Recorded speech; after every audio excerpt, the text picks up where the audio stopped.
really do think na XIT Woundz dito, they have the team fight capability. Pero, if ever Team No Throne dito gets their groove, sabihin natin yung Dragon Knight dito, may enable yung ginagawa niya at makapag-setup siya dito ng tamang core items as well as a Legion Commander. They can make enough space for the Troll Warlord and the Troll Warlord will take care of the late game. Yeah, the key factor here, however, I think on Exit Gaming's is definitely all gonna rest on this Ember Spirit. That's my opinion here. The Ember Spirit needs to come huge and, I think really carry his team in terms of those team fights. Because let's face it, if they get caught in a team fight, Ember Spirit's gonna have to do the heavy lifting aside from aside from Tidehunter, maybe trying to get that good ulti in, aside from Jakiro maybe doing DPS damage in the back line, it's really all going to rest on this Ember Spirit to do that heavy damage. As you mentioned, if he does get that Daedalus, if he does get that Battle Fury, dun, sa kanya lahat, mapupunta dapat ang mga kill, And let's go for the team rundown para ilustrado dito, pakidala mo yung TNT. As we mentioned earlier, Fantasy is going to be Sand King. Lun is going to be Dragon Knight object from that ancient apparition. Si Green, Legion Commander. Meow is on that Troll Warlord. For the side naman dito ng XIT, mga kaibigan, Scoomy on the Ember Spirit, kaya on that Monkey King. Cat as an assassin, SBB on the Tidehunter, and Sing as the Jakiro. Yeah, and it looks like they're going to start off with this 1-1-3 formation here. Triple safe lane, I think, here. That's going to be coming out. Let's see how they respond to that. 2-1-2 default formation, I think, here for Exit Games, Exit Esports. Exit Woundz, sorry. Exit Woundz dito, mga kaibigan. Yung 2-1-2 is heavily punishable ng isang Legion Commander. If you don't really have that certain amount of disables, you can't really force him out sa lane. But with the Monkey King dito, I do think na kaya nila patayin. It's all about positioning dito for the Legion Commander. And, mo yun, it's going to be a normal lane for him as long as he doesn't get out of position. He's going to have a very good time. But if pagpilit niya dito at masyado siyang matapang, yun yung pinaka magiging downfall niya. Yeah, and so here we are. We're waiting for the creeps to actually spawn. Just medyo slow map control lang. Wala naman masyadong over-aggression coming out, but just parang feeling each other out, looking for those early runes. And actually, yung runes nga nagbago recently, di ba ngayon? So ngayon, every 5 minutes na lang siya, which means that if you actually steal a rune, mas masakit na siya ngayon eh. Kasi kada 5 minutes mo nalang makukuha yung rune. Nagkatagpuan, mga kaibigan. Naku, si Object.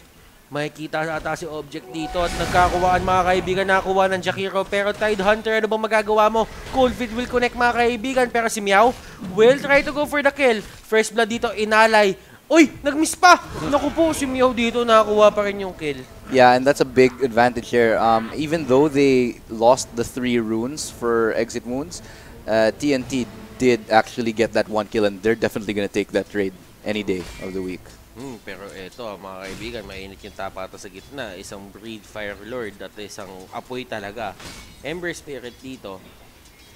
This is a lane na magkakapatayan na kailangan gawitin ng Dragon Knight. Yeah. Yung early levels niya to get the kill on the Ember Spirit. Yeah, because you don't want to see that Ember Spirit getting out of control and suddenly the lane is going to be lost totally. That's another kill also. Ancient Apparition does get the kill onto it's going to be, I think, a DC. Yeah. Yeah. And ito kasi parang ilustrado na if you have the Jakiro and you have the Tidehunter, that means you have a lane stabilizer. You have the Jakiro kasi just to, soften them up, bigyan sila ng onting damage, take down their resources a bit. Haras-haras lang. Yun yung gagawin ng Jakiro dito. And if you're going to have this early game na ganito, na you already gave 2 kills on the offlane, it is going to be a very hard time for them. I mean, tama yung ginagawa ng TNT. They're just relegating the 3 heroes dito sa may baba just to stop the Jakiro and the Tidehunter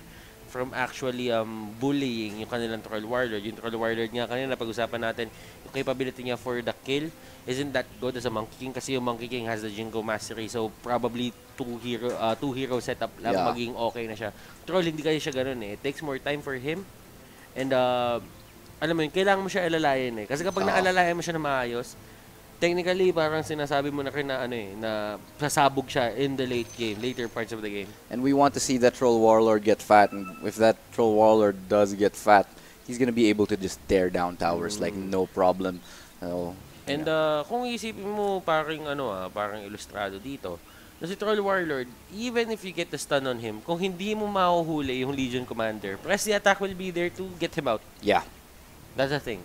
And kapag ka na-get out niya yan, at sabihin natin yung mga nakipagsuntukan dyan, technical yan sinasabi mo, na may extra attack speed ang isang Troll Warlord from the press the attack. Meron din siyang extra attack speed from the Fervor and probably the Battle Yeah, Trance. that's a lot that you have to deal with. However, on the other hand naman, Exit Woundz, they do look like they have enough crowd control naman to, I'd say, control a Legion Commander with a proper gank. You do have a stun here from Nike's Assassin. You do have the bolas there for Ember Spirit, and Jakiro still has his skills, his ice wall there, so to speak.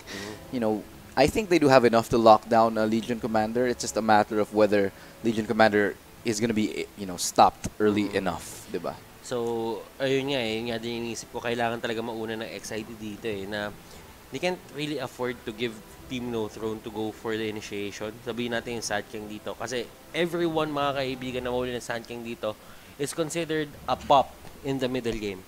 Kasi you have the Dragon Knight. The Dragon Knight dito, pakiramdam ko mag-soak in lang siya ng damage sa may taas. Yeah. You have the Legion Commander with the press the attack. He can actually support yung DK dito.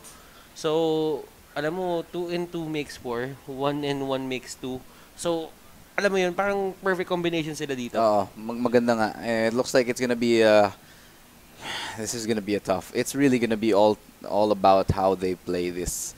I mean, I wouldn't say actually parang wala naman lamang sa tingin ko in terms of the picks and bans. Depende na lang talaga sa gamit nila, sa mga heroes na yun. May threat din ng isang Tide Hunter. I mean, alam mo yun, the main factor about the Tide Hunter as a hero, na scary siya just because you have the Ravage. Yeah, the Ravage maybe potentially yung hard engage with the blink in plus Ravage is a threat at all times of the game.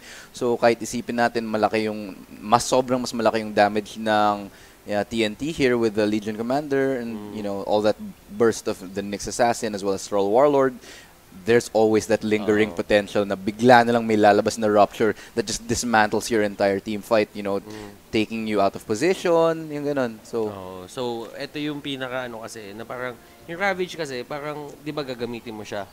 Iba yung dating ng Tide Hunter na alam mong may Ravage, na dumadaan-daan sa likod nyo. Yeah. Kasi parang threat siya.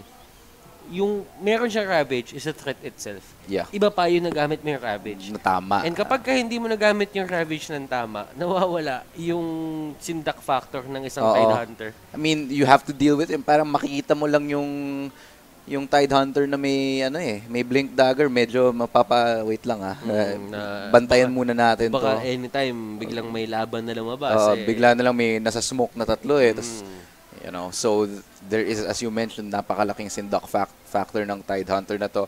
And at the same time, there's also this Nyx Assassin here na it could just be anywhere at any point na biglang makakapitas siya, So there's a lot of surprise potential here for Exit Woundz. Ito medyo mainit ang laban natin. Sobrang init nagpalamig. Oo nga. Ang Monkey King natin dito. Wait lang. Gusto sana namin pa magpabati. Actually, while we're here, while the game is paused, let's take a minute to promote our multi-Twitch. So right now, nagsistream kami ng ESL 1 Birmingham. So if you want to tune into that habang medyo chill pa yung stream namin, punta kayo sa twitch.tv/Barangay Esports, and you can actually do this through the multi-Twitch. So gagawin nyo, you go to the multi-Twitch, that's multitwitch.tv/Barangay Esports/Mineski TV. Yun, makikita nyo yung dalawang stream magkatabi. Kung may dalawa kayong monitor, pwede isa dito, pwede isa doon. So, and you can be updated with all the action that is happening at all times. Ayun na nga mga kaibigan. So nag-recon na dito ang ating Monkey King. And we can actually resume the match. They're just taking their time, checking their pings kung okay na ba lahat. If all is well. And if all is well, we are gonna go back into the game. And I think G na sila lahat dito.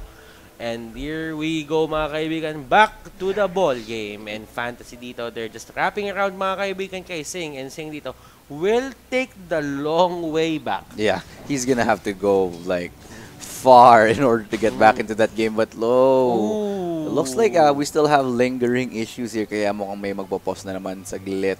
So sit tight, stay tuned lang muna. Medyo nagkakaproblema kami na wala na naman si Troll Warlord sa kabilang side.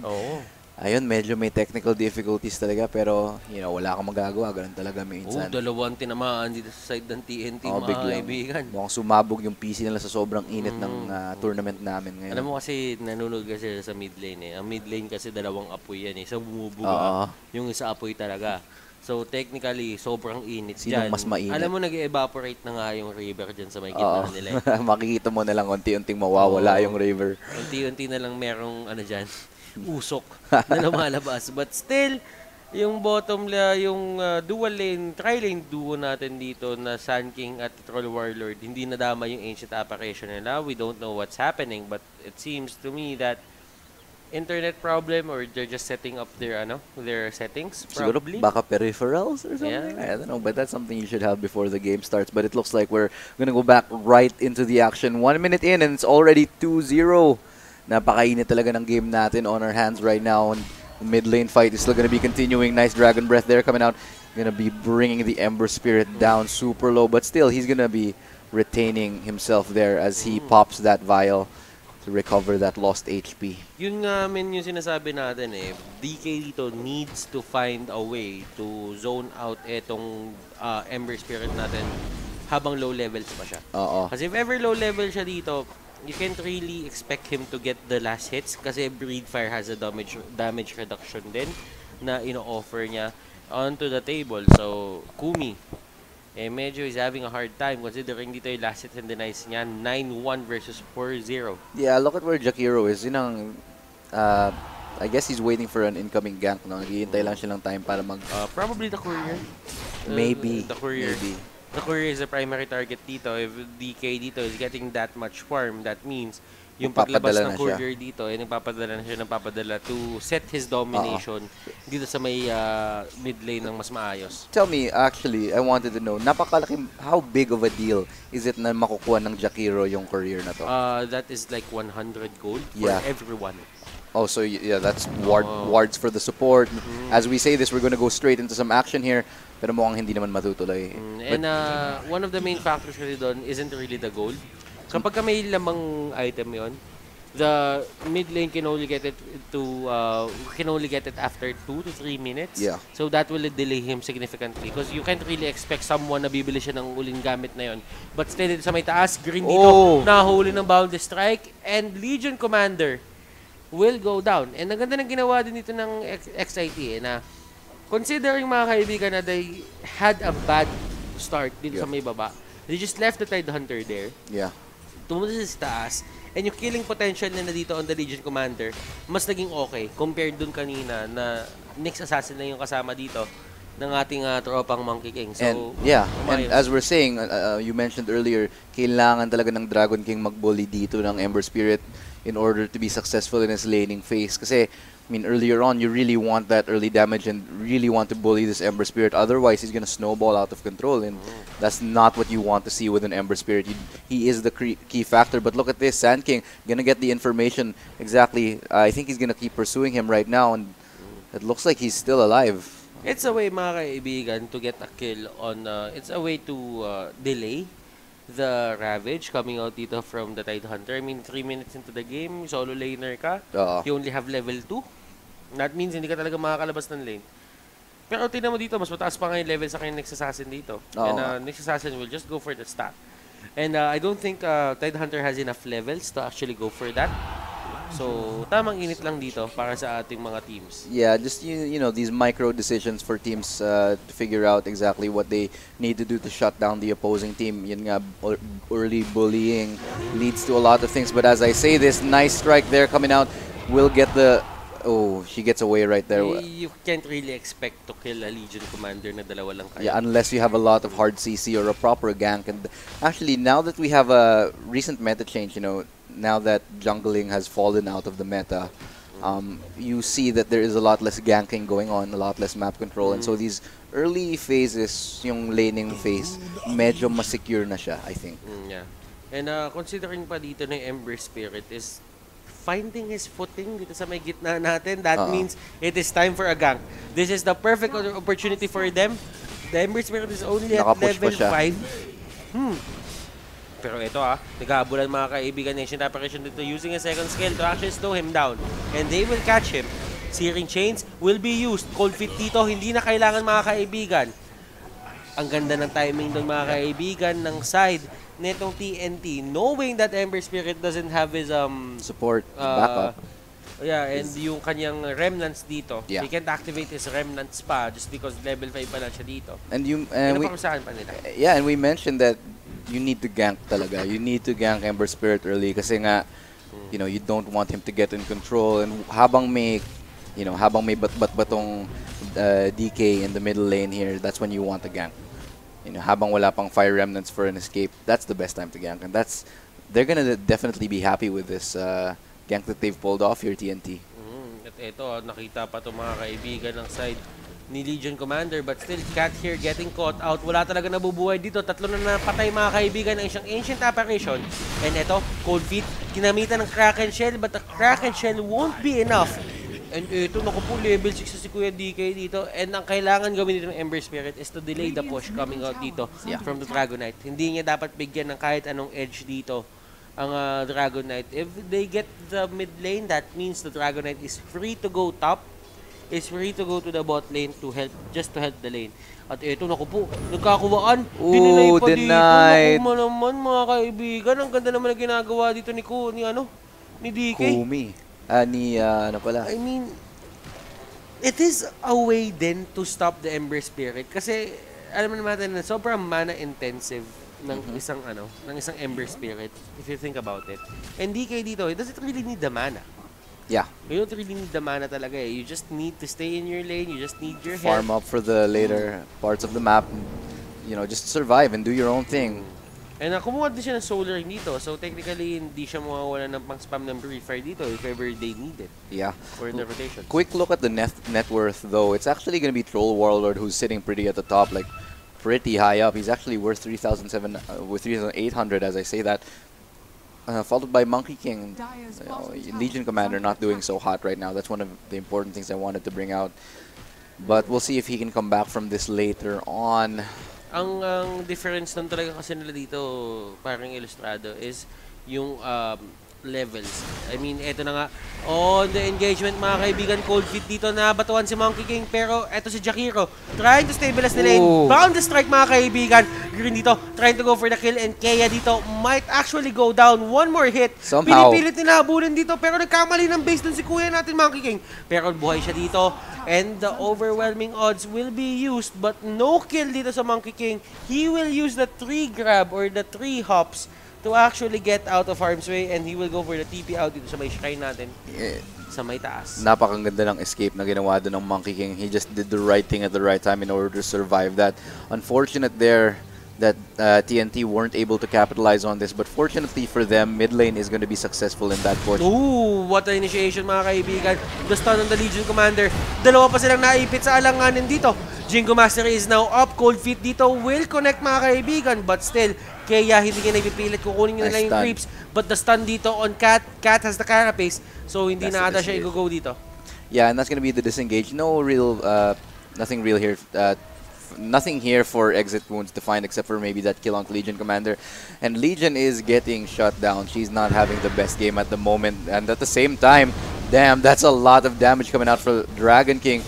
But still, lumalaban pa rin tong Ember Spirit. But I don't think that's a fight that you want to take. He's super low already, and he's been forced back into base so many times. Mukhang binibully talaga tong Ember Spirit dito sa middle lane.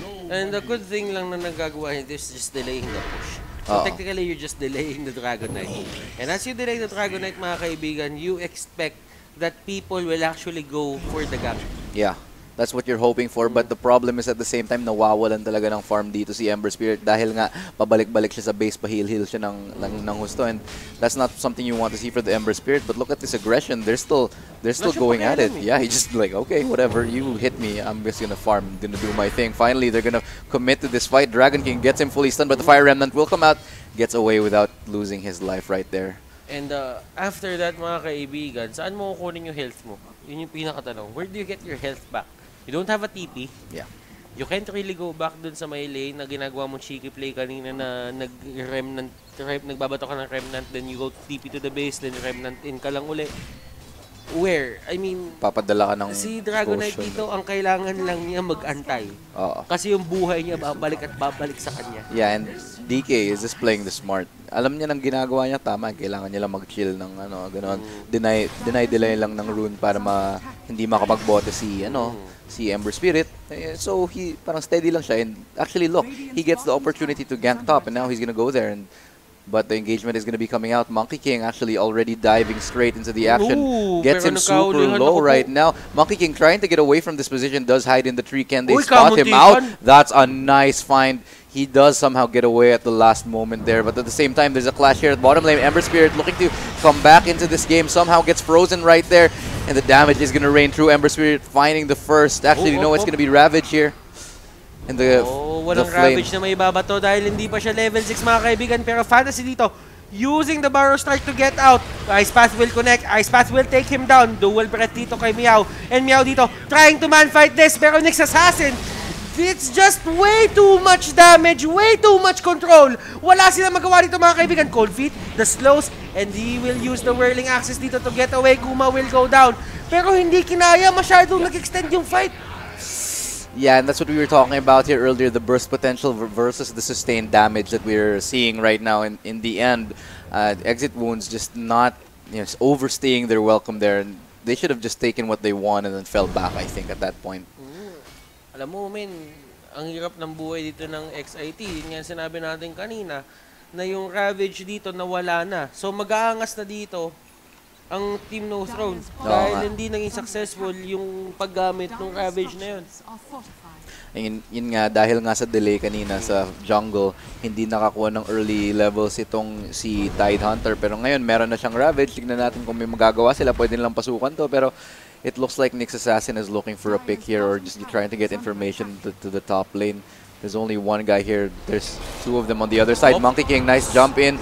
Decides to stun him, and he's gonna get that. Legion Commander again falling for another time here. Looking at his scoreline right now, Legion Commander sitting at 0-3, but at the same time, Ember Spirit lurking around this area, looking to get that kill. And they're going to find it. Yeah, he's going to be shut down immediately here, but can he get away? Looks like the teleport is coming in. Does pop that shrine right there. Still looking to get away, but no, the stun is going to land true. Troll Warlord is going to fall eventually, and now it's Ancient Apparition caught between a rock and a hard place, and he's going to be stunned. Sorry. He's going to be taken down so low as well, trying to find respite in the tower, but no, the pursuit is just too strong. Dragon Knight looking to come in and chime in and get some revenge kills of his own, but it looks like it's too far for him. I don't think he's going to be able to find anything. 3 players right now chasing on this pursuit. Does come out to this dragon form, but Monkey King already into the trees. Can they even find him? And parang wala silang mahahanap dito. Pero as long mga kaibigan, makakuha nila yung tower na to, that is a sulit dragon transformation dito for the Dragon Knight. But still, the dragon form, hindi nila nagamit for the kills eh. I mean, natagalan talaga sila sa pagkuha ng ano eh. Yeah, medyo mabagal nga yung response dito, I think. Oo. Dapat mas maaga pa yung kita nila dun mga kaibigan sa Nyx Assassin. Nagamitan nila ng dust, pero masasalba pa kaya dito nila Kaya. The Carapace will delay it a bit, pero they will still get the kill. Kaya mga kaibigan with the Boundless Strike, pero look at that Ravage. Oh my goodness, Kumi dito. Ito na yung hinahanap nila. And this is a team fight na pinapangarap ng XIT, pero the epicenter will be there. Look at that counter initiation macro pair mga kaibigan. Tatama kay Fantasy dito. Naduraan siya mga kaibigan, pero still, SBB, they will get a perfect Ravage initiation. That's exactly what you wanted to see. That's what they were looking for with that Ravage pick. However, I don't think they should have taken that team fight, considering that there were 2 players out of that fight. Ancient Apparition and Troll Warlord were sitting in middle and bottom, probably trying to look for that equilibrium on the map. But, that really cost him, I think, in the end. 3 players going down for TNT. Meanwhile, only 1 falling for Exit Woundz. So Exit Woundz going to be totally happy with that. Na-defensahan pala nila yung na-defensahan pa nila yung top tower. Kamunti ka na si doon, Ancient Apparition doon. If he went a bit greedy, try to go for the creeps, he would have been welcomed into Nyx Assassin's welcoming arms. But as I say that, nabigyan ng teritoryo mga kaibigan, pero hindi pa bumababa si Monkey King eh. Hindi pa bumababa si Monkey King, and this might be a perfect time for the Monkey King to get out. Yeah. Nakita niyo na yung tatlo doon. Yeah, but again, nahuli si Meow doon. Naku po, ito na si Kumi. Ang ganda ng pwesto niya dito. Searing Chains on 2. Legion Commander getting caught out. The duel dito mga kaibigan. Patay ka, Yugi Boy. Pero Nyx Assassin will get caught out mga kaibigan. Nagkapatayan din sila dito. Macro Pyro will stop the clash. Ito yung problema. Ravage is down. Ayaw lumaban ng TNT dito na harapan. Because they know na magkakaroon sila ng problema. The Emperor Spirit is up by 1 item. I think meron na siyang BOT dito. So you can feel the presence of the Ember Spirit doon sa may buong mapa natin. Even, especially with the remnants. You know, even if he was shut down in mid lane earlier, still meron pa rin siyang items which can mess up the enemy team. And that's exactly what they were looking for. TNT looking for this trade somehow. They do get that map control. Kahit hindi sila nanalo sa team fights, they're still looking pretty good here because they're taking objectives and actually hindi malayo yung scoreline. But as I say this, that's a nice remnant from Ember Spirit to find that kill. Troll Warlord still lurking around in this area. Nice stun there. Spike Carapace coming out for that Nyx Assassin here, but they are still pursuing him. You know, Legion Commander still coming out here big. Kumi dito with the Searing Chains mga kaibigan. Dragon Knight tinamaan dito si Troll Warlord pero hindi tinamaan si Green. Green trying to go for the chase. Shaken and bacon mga kaibigan. Wala siyang vendetta dito. 40 seconds pa and he will go down. I mean, that is a good decision na rin for the Nyx Assassin. Yeah. Alam niyang he has no more space or no more way to escape that pursuit. Yeah. Coming in from dito, from the side of, from TNT. So what he did is, he went to the opposite direction para kahit pa paano si Kumi dito hindi na rin madamay. Kung magkaroon ng onting magandang initiation dito coming out from the Sand King. And that's a really good sort of selfless play. I mean, when you're playing a support like that, it's a very important thing to do. But let's get back to that later on. Sand King right now caught in a really bad position. He's going to be taken down right now. But at the same time, the tower is going to fall. TNT looking to trade that kill with some objective controls, and that's the smart thing to do. They know that they lost somebody bot lane, so they decided to take the objective and get that global gold, and that's exactly what you needed. And technically kasi parang ilustrado, yung supports kasi dito ng TNT is a bit greedy. Yeah. To be honest na, kung na may lineup nila, maghiwa-hiwalay talaga sila dito. And yun yung tinitake advantage dito ng XIT. Yeah. Na maghiwalay sila, let's go for the pick-offs. We have the Nyx Assassin. So hindi ganun kahirap yun para sa atin. But at the same time, maganda din yung mentality ng TNT. They're expecting this. They know that that's gonna happen. So what they're doing in response is taking objectives, taking map control. And I think that's also an equally valuable asset to have as we go into the mid-game. Kasi alam mo na, if you have that map control, you can see whether another gank is coming. Kasi we know that that's what Exit is looking for. They're looking for those pickoffs, as you mentioned. So with the map control, you can look to deny them. I mean, looking at the current map right now, they're really set up to defend this top lane area. I mean, you get a good picture of what they want to do with that ward control that they have. Maelstrom ang kinuha dito ni Ember Spirit and with the changes to Maelstrom, syempre from 140 naging 160 na yan. If you get 2 procs out of one side of Fist, that is 320 damage na iikot sa buong... The smoke gank is here right now. The duel will come out and it looks like Ember Spirit is gonna fall right here very, very shortly. But no still, chance to escape. They didn't get the extra damage. That's it. They didn't get the damage. I mean, that is a good pick-off. Pero kasi you set up that gank or set up that smoke to get extra damage. Yeah. So they got what they want, but it's not ideal. The perfect. It's not the ideal situation for them. Yeah, because what you really need is that Legion Commander to get that extra damage later on in the game. But, you know, that's fine for them. They're going to do some damage onto this tower right now. That's what they really, really want in the end. I think more objective control. Legion Commander is going to be forced off of it as she is taking so much tower damage.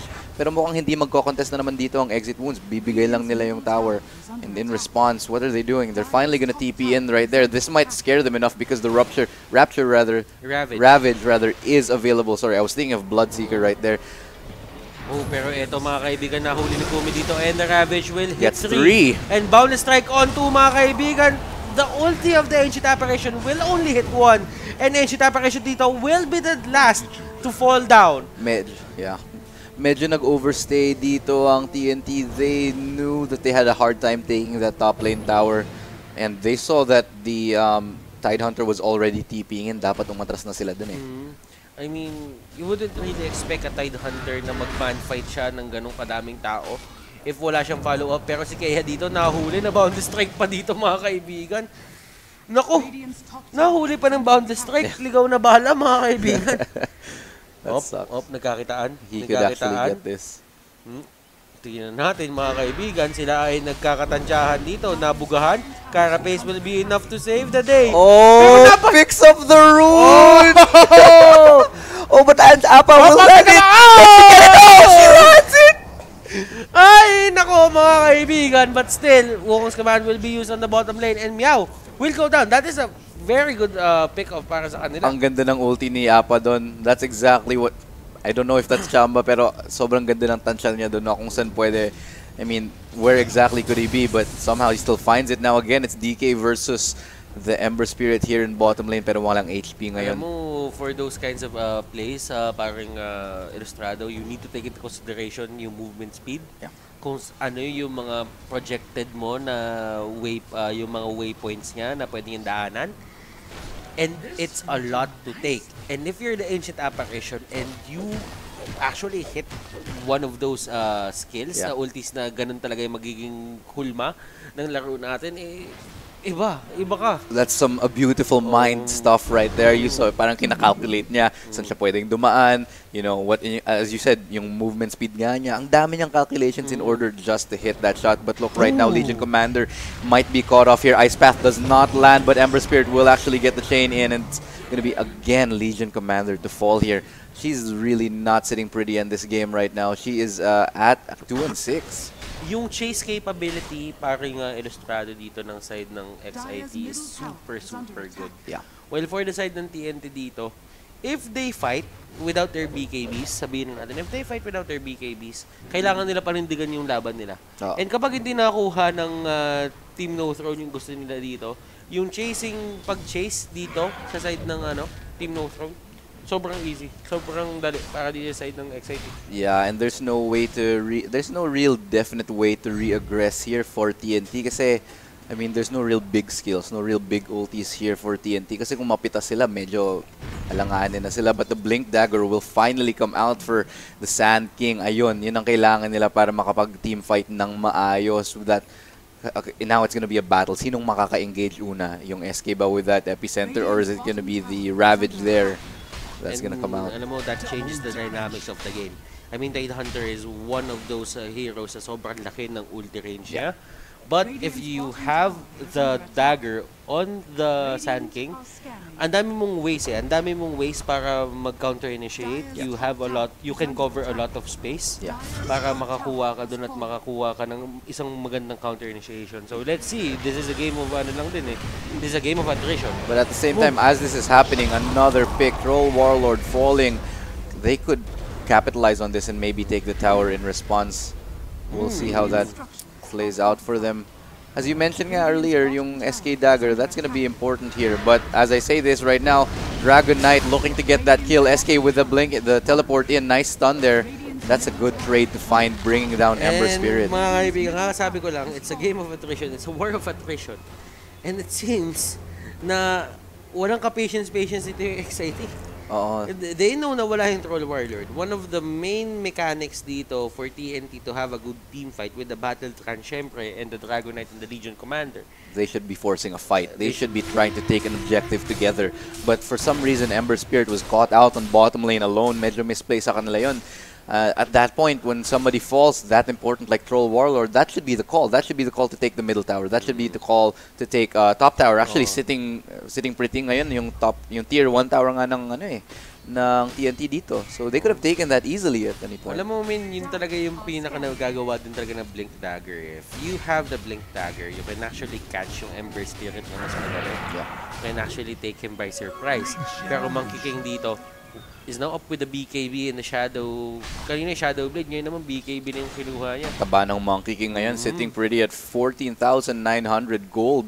He's going to be doing a lot of damage later on. I mean, what we mentioned earlier with the SK Blink Dagger, one thing that he could do actually is kahit na maganda yung Ravage engage dito ng Tidehunter, he could blink in and re-engage onto the carry, which could be even a more important pick, you know. And Kumi, I mean yung Dragon Knight natin dito. has his BKB as well. Yeah, that's gonna be huge right now. But we're gonna be having a little bit of a technical issue. What happened? Wait. Ano ang nangyari? At balik muna natin Rekdi.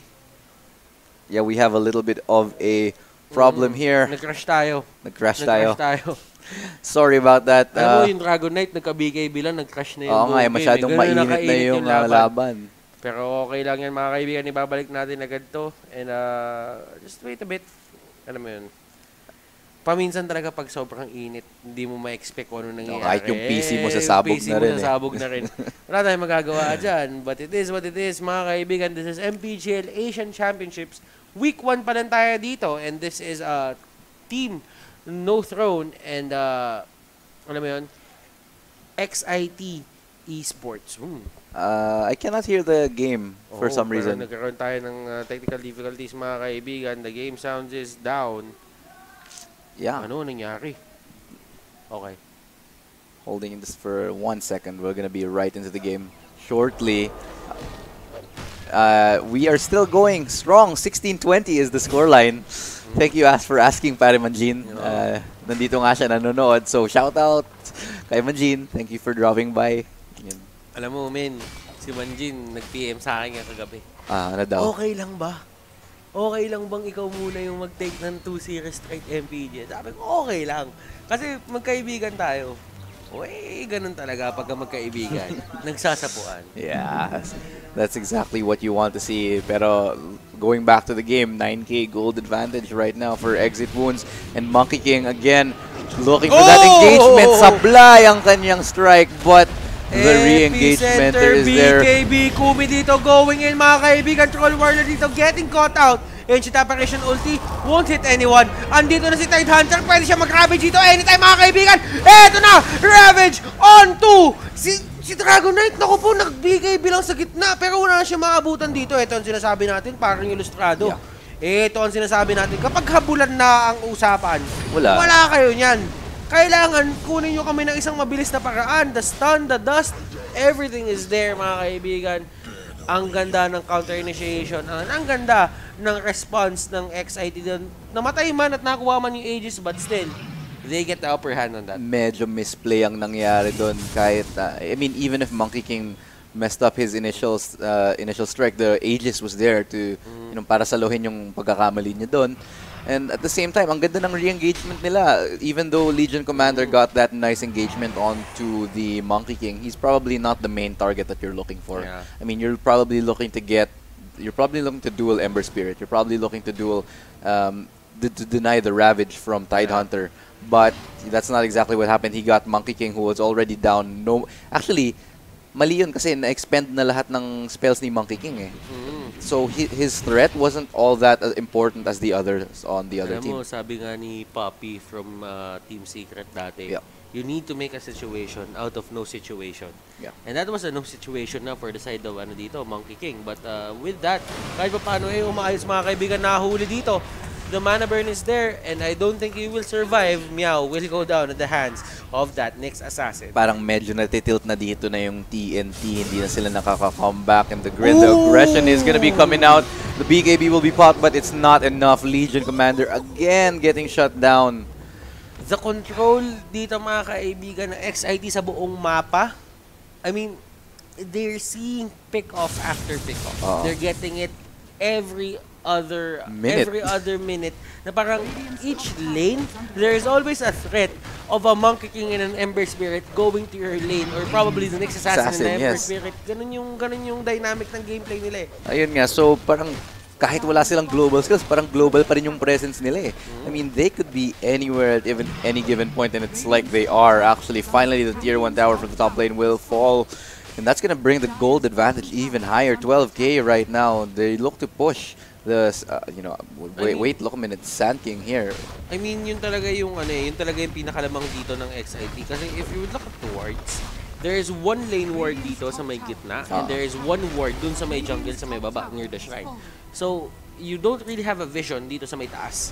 So this is the perfect time talaga for XIT to go for the towers, kasi they won't go for the defend dito. And that's exactly what they did. They actually got 2 towers, so napakalaking gold advantage na yun. You know, that's what they brought It's 14K right now. Big deal, but the blink engagement is raining through. Sand King here trying to get away. TP's out. Finally. That was not Ravage worthy. Yeah. So I do get why. Yeah. If nauna yung Nex-Assassin sa TP, that might have been a kill. Kasi unang-una, yung time ng pag-TP mo doon is 2 seconds kapag ka first. Kapag ka naman yung mga succeeding is 4 seconds na. So dito, medyo, naku po, na-deny pa dito. Mahuhuli pa ata to. Oh, no. Na Yule Scepter, mga kaibigan, nahuli sa stun, but the BKB will be popped. And it's okay. It's okay. Nagamit nila yung BKB. Yeah, that's a 1 second reduction on the duration of the BKB. Nex-Assassin looking to get this pick, but the aggression finally raining through there. Ravage, mga kaibigan, it will hit only one. Bound the strike will connect on that Jakiro, on that Troll Warlord rather. But still, eto na mga kaibigan, they're trying to go for the chase. The critical, mga kaibigan, Kumi will get it off. At eto Searing Chains, walang BKB to si Kuya. Walang BKB to, wala din silang dust. Okay lang. Pareho lang silang nasa pangit na position. Yeah.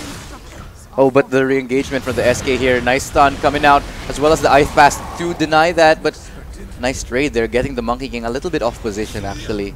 Medyo nauna siya doon. He shouldn't have been there when they have actually made the signal to fall back na. So, sayang naman yung advantage na nakuha nila doon.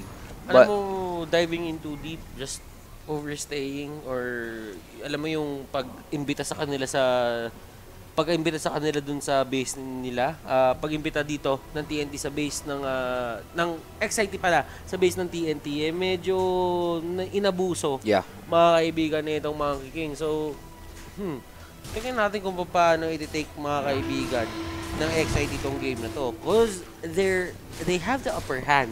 Yeah. But in terms of high ground siege, hindi pa sila naging successful.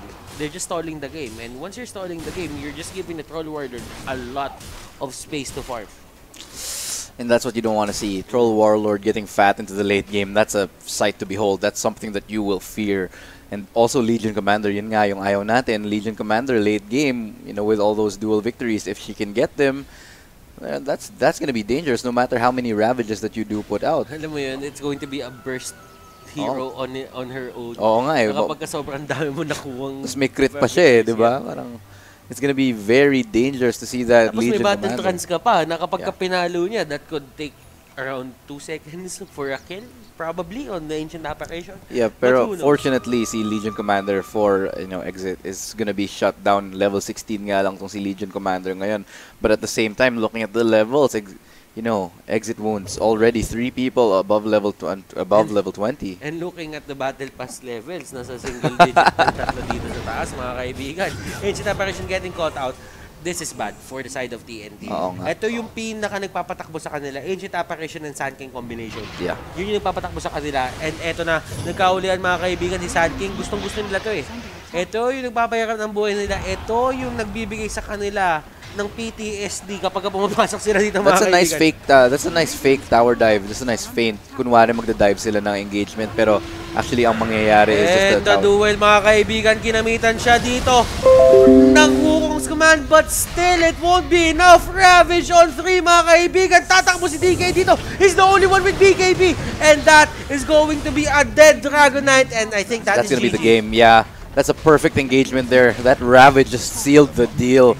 Ended the game there early for TNT, and the buyback is true. I think, no, that's not a buyback. That's just Ancient Apparition spawning. But what can you do? Alam mo, ito yung mahirap sa magandang Tide Hunter na game eh. Na kapag hindi ka na-shutdown na sa Tide Hunter talaga, saan ka lulugar? Kasi kapag nauna kayo, there is the threat na magkaroon ng isang malaking initiation. Yeah. But kapag kayo naman ang nag-antay, may chance din kayo maunahan ng todo-todo. So, saan ka lulugar? Anong gagawin mo? How do you stall this? But still, that is a good game. Well played mga kaibigan. Nag-tap out na dito on Team No Throne. It's going to be a 2-0 for the side of Team XIT. Exit Woundz. Nice performance coming from them to take it into a 2-0. I mean, it came down to who could play better in the end. The team compositions was a little bit hit and miss, and I think medyo balance naman sila kahit papano. Pero in the end, yung finesse ng Exit Woundz, I think it's shown. Alam mo, ang akin dito, they didn't really take advantage of the Legion Commander. They didn't give time. Na-shutdown din siya eh. I mean,